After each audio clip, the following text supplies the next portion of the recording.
Hello and welcome, everyone. I'm your host, Fulcrum, and this is the Dark Character Profiler podcast, where we take a deep dive into the background and personalities of villains from books, video games, manga, and comics. I'm sorry for the delay in getting the first episode out. I wanted the first episode to have the best possible quality, so I bought a new mic and have been re-recording the episode a few times. So thank you all for bearing with me while I worked on getting this episode out. Now, on to the episode. Today, we will be taking a look into the background and analyzing the personality of a well-known villain. Most of you probably know him from the movies, but he was also the main villain of the book series of the same name, and that would be Lord Voldemort from the Harry Potter series. Alright, let's get to it, shall we? I want to start off by giving you all a little bit of a background on who Voldemort is, or was, as a person. So, Voldemort's full name is Tom Marvolo Riddle. He was named after his father, Tom Riddle, and his grandfather, Marvolo Gaunt. I want to give you a little bit of a history on the Gaunt family. They are direct descendants of Salazar Slytherin, making Voldemort Slytherin's heir. They are also a family who hates Muggles, also known as non-magical humans, half-bloods or half-breeds. So those would be witches and wizards with one magical and one non-magical parent, and mudbloods, or witches and wizards who were born to non-magical parents. Tom was born to parents Tom Riddle, who was a muggle, and Merope. Yes, that's how her name is said. I looked up the pronunciation, but Merope Gaunt, who was a witch. Merope was in love with Tom Riddle, but he did not return her affection, which led to her using a love potion on him so he would fall in love with her and marry her. During their marriage, she became pregnant. At some point during the marriage, the love potion wears off, and Tom Riddle leaves Merope to raise their child alone. However, she would actually end up dying in childbirth with no one to take care of their son. Tom Riddle wanted nothing to do with his son, and the Gaunt family also wanted nothing to do with him due to him not being a pureblood. So Tom actually ended up spending the next 11 years of his life in an orphanage following these rejections. While at the orphanage, he started noticing certain things happening around him that he could not explain. Professor Dumbledore, I like to call him Professor Bumblebee because Dumbledore means bumblebee in an old British dialect. If you don't believe me, go ahead and look it up for yourself. But anyway, Professor Dumbledore found Tom at the orphanage shortly after this and took him to Hogwarts School of Witchcraft and Wizardry, where he would be sorted into the House of Slytherin. While at school, a number of events would occur that would cement his place as one of the most dangerous wizards to have lived. He started using his magical abilities to harm and control some of the other students, using curses to make them do things against their will. He would also develop a strong hatred for Muggles during his time at school. Tom also ended up killing a Ravenclaw student by the name of Myrtle Warren, later to become known as Moaning Myrtle. He accomplished this by finding and entering the Chamber of Secrets, which can only be opened by an heir of Salazar Slytherin using Parseltongue, which is the language of snakes that is generally passed down the Slytherin line, with Harry being the exception, of course, and releasing the basilisk from inside the Chamber of Secrets onto the rest of the school. The basilisk would eventually find Myrtle in the bathroom in which the chamber is hidden, and she saw it and became petrified and was later discovered dead. The whole ordeal was blamed on Hagrid, as he was also a student at the time, and that resulted in his expulsion and his wand being taken. Later, Tom returned to the town in which he was born and went on to kill his father and both sets of grandparents for abandoning him as a baby.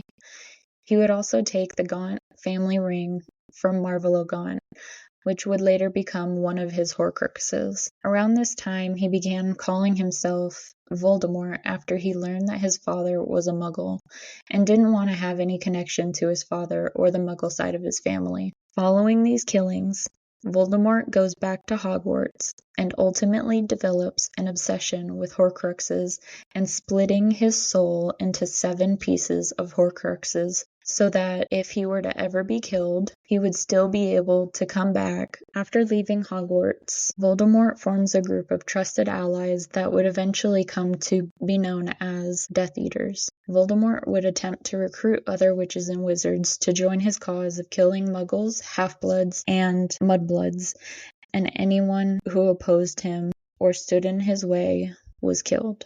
His confirmed kills include his father, both sets of grandparents, Moaning Myrtle, Lily and James Potter, Charity Burbage, Regulus Black, Hepzibah Smith, Dorcas Meadows, Amelia Bones and her parents, Frank Bryce, who was the groundskeeper for the Riddle home, the Minister of Magic, Alistair Mad-Eye Moody, Barty Crouch Jr., Peter Pettigrew, Gellert Grindelwald, Bertha Jorkins, Severus Snape, Harry Potter for a time, and kind of himself as well, after using the killing curse, Avada Kedavra, on Harry Potter, who was himself an 8th Horcrux that Voldemort did not know of, as it happened when Lily Potter protected Harry, causing the killing curse to rebound back onto Voldemort. There were countless others who he killed during the First and Second Wizarding Wars, including other Wizarding World races such as giants and centaurs, Muggles, and witches and wizards that were indirectly killed through Voldemort's actions or that of his Death Eaters. To this day, Harry Potter, known as the Boy Who Lived, is the only person to have survived the killing curse not just once, but twice. Now, I would like to move on to a little bit of a personality analysis for Voldemort. And really quickly, I would just like to give a disclaimer. I am not a licensed psychologist and therefore cannot make diagnoses. This is just my interpretation of considerations of potential disorders based on the characteristics and descriptions of these characters that may be applied if these characters were real people. I do have a Master of Science degree in forensic psychology and only want to analyze these characters.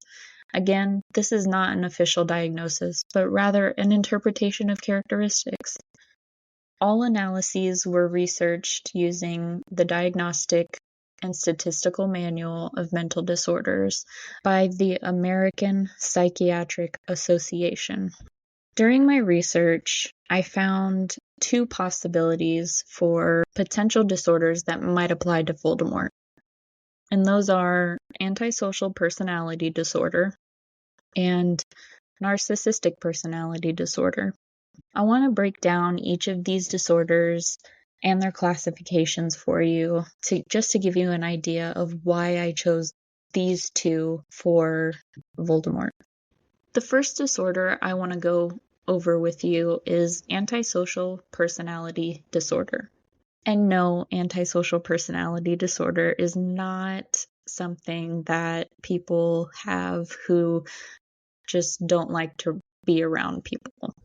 The classifications for antisocial personality disorder are actually a disregard for and violation of the rights of others that has been occurring since age 15.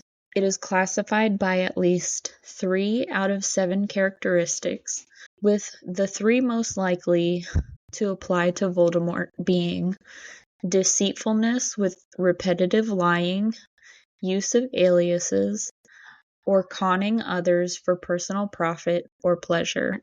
Voldemort is definitely a very deceitful character, and he definitely lies a lot.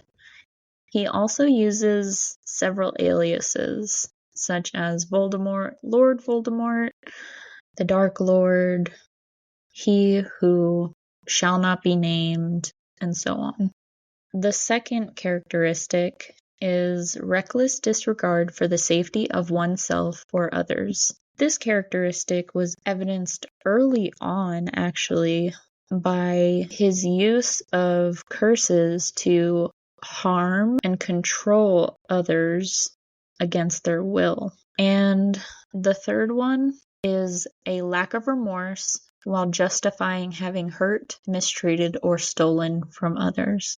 Lord Voldemort has no remorse for any of the things that he's done.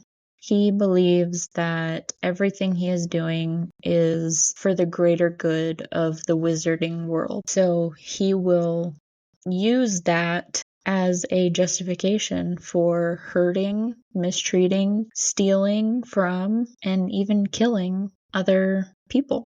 I believe these are the three most prevalent characteristics that can be seen in Voldemort's character. Others out of the 7 may apply, but these are the ones that are easily recognizable in the character. Antisocial personality disorder is also classified by the individual or character, in this case, being at least 18 years old. There must be evidence of conduct disorder with onset being before the age of 15. This was definitely present during his time at the orphanage before Professor Dumbledore found him. And the occurrence must not occur exclusively during the course of schizophrenia or bipolar disorder. I don't believe either of these disorders would apply to the character anyways. Next, I want to go through narcissistic personality disorder. So, narcissistic personality disorder is characterized by a pattern of grandiosity, a need for admiration, and a lack of empathy beginning in early adulthood, and must include at least 5 out of 9 characteristics. So Voldemort definitely has a need for admiration and a lack of empathy. The 5 most likely characteristics that apply to Voldemort are 1.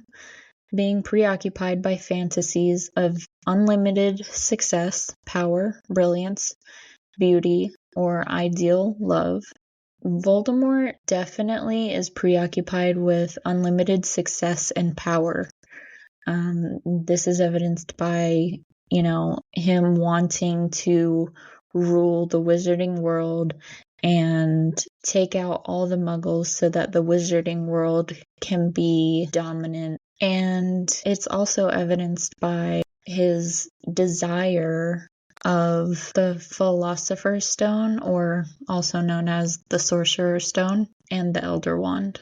The second characteristic that applies to Voldemort is believing they are special and unique, and is only understood by or should associate with other special or high status people. So Voldemort believes he is the end all be all. He is the top dog. No one can touch him. He is above everyone else. And he surrounds himself by the highest status people. So the Malfoys, for example, all purebloods. All of his Death Eaters are all purebloods. They do not have any Muggle blood. 3 has a sense of entitlement. That kind of goes hand in hand with the second characteristic, believing that they're special and unique. 4 is interpersonally exploitative. So this is evidenced by Voldemort using his followers to do his bidding. It's also evidenced when he asks Lucius Malfoy for his wand so that he doesn't have to deal with the twin cores between, things like that. And then finally, 5 lacks empathy, meaning they are unwilling to recognize or identify with the feelings and needs of others.